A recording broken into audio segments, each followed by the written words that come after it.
Some people who think they can see through me would just randomly ask, why do you dislike yourself so much? Not many questions get me mad, but I think this one is one of them. I think it's because it rings a bell.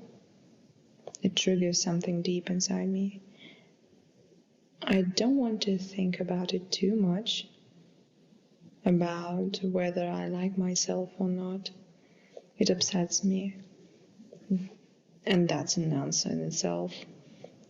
Then they would ask about my ideal self, and I have no clue of what ideal am I trying to achieve. As a woman, periodically I experience some hormonal imbalances which cause some emotions to rise up. So I often think why I've never had a relationship in my 23 years of life.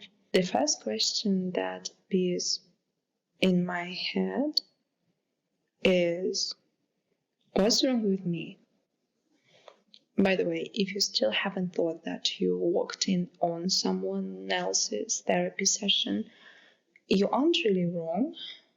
Talking to myself is quite easy rather than talking to a therapist. I ghost everyone in my life, including my therapist. When I get asked about my ideal version of myself, I literally have no clue what to say.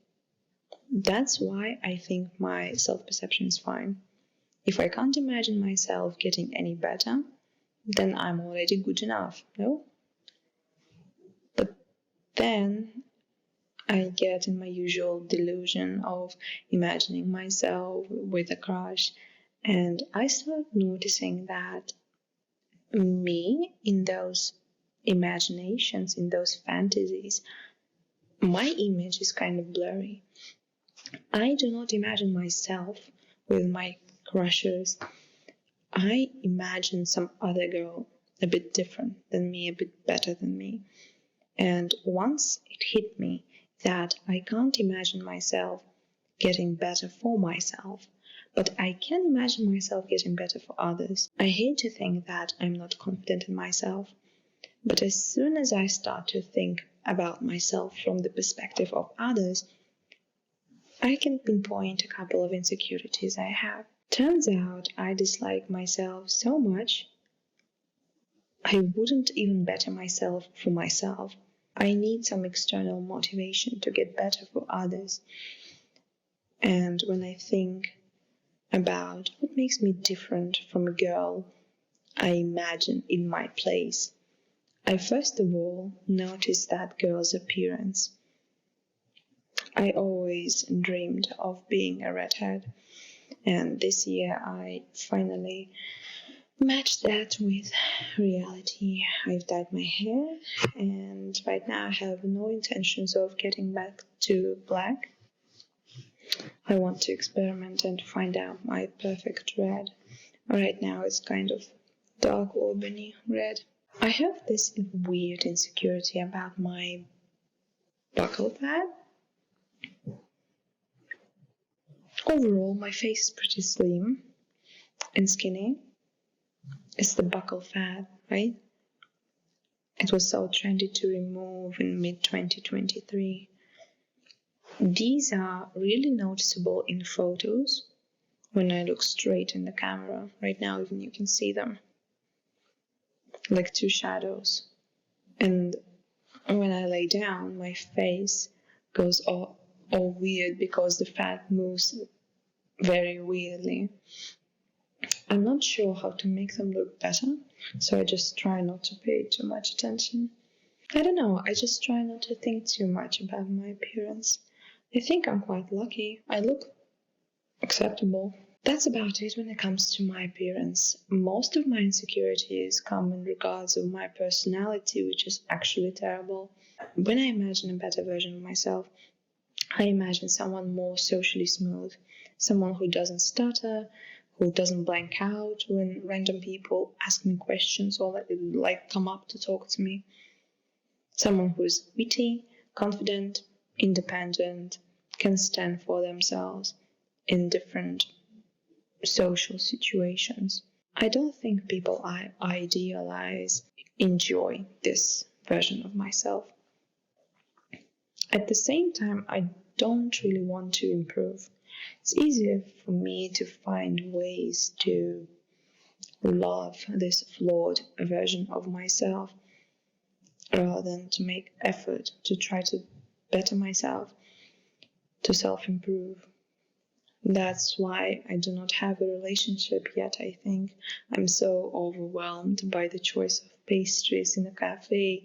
What do you mean I have to choose a person? I'm so anxious about choosing the wrong one, to wrongfully assessing myself and the other person. I'm so anxious and overwhelmed every day about normal situations. And I put a mask on for a different person in my life. For each person, I'm never myself, and it's so exhausting. So what a girl to do in this situation? Of course, it's better for me. It's easier for me to feed on fantasies, to imagine a perfect life for 3 seconds in my head rather than make effort to better myself and to find a real relationship. Which instant gratification is such a drug. It's really hard to escape reality when you work 9 to 5. The fact that I'm so overwhelmed with the idea of an ideal is also the reason I don't really advance in my life.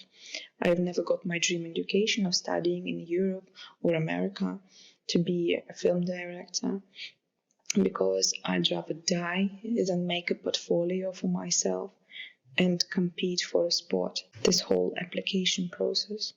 It's much simpler to be in a victim position, which I am in, to graduate uni, which I hated, with a useless profession and a useless diploma, which I have now. I can't even do anything with the diploma I have. It's really difficult to be hired as a new person. But I think I would be able to get hired if I was really passionate about this profession. I grew so resentful of higher education because I couldn't imagine going through a tedious, seemingly impossible process of studying abroad alone. I work as a useless clerk on a job I hate to wake up to. This isn't how I imagined my life, and it makes me so depressed. That's why I cling to having a relationship, because it seems much easier than building a career and an identity.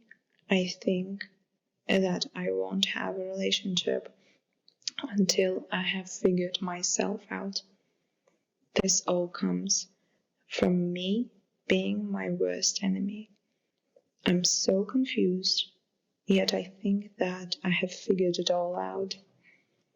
Anyways, I'm still holding out hope that one day I will figure it out so that my life will make some point.